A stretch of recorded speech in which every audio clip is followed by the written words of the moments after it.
So recently it's been reported that the Secretary of Defense, and it is important that we refer to him as that because that's what it is. It's the Department of Defense or the Defense Department, and it is the Secretary of Defense. It is not the Department of War, nor is he the Secretary of War.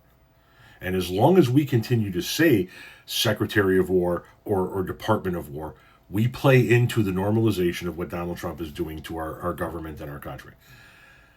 Secretary of Defense, Pete Hegseth. Recently it was reported that Secretary of Defense, Pete Hegseth, said kill them all in regards to blowing boats away in the Caribbean. The fact that he is currently actively committing war crimes in the Caribbean by summarily executing anybody he sees off the coast of Venezuela in a boat.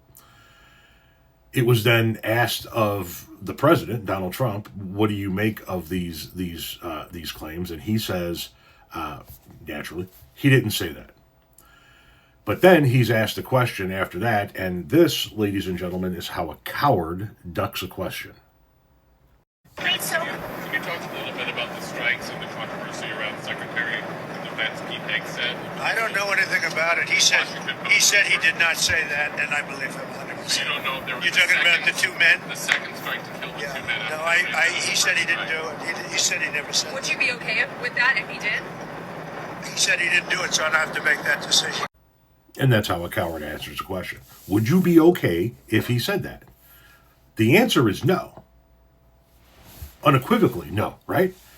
It would not be okay if the Secretary of Defense said kill them all when it comes to randomly and summarily executing people he doesn't know in small watercrafts off the coast of Venezuela. That's the only acceptable answer.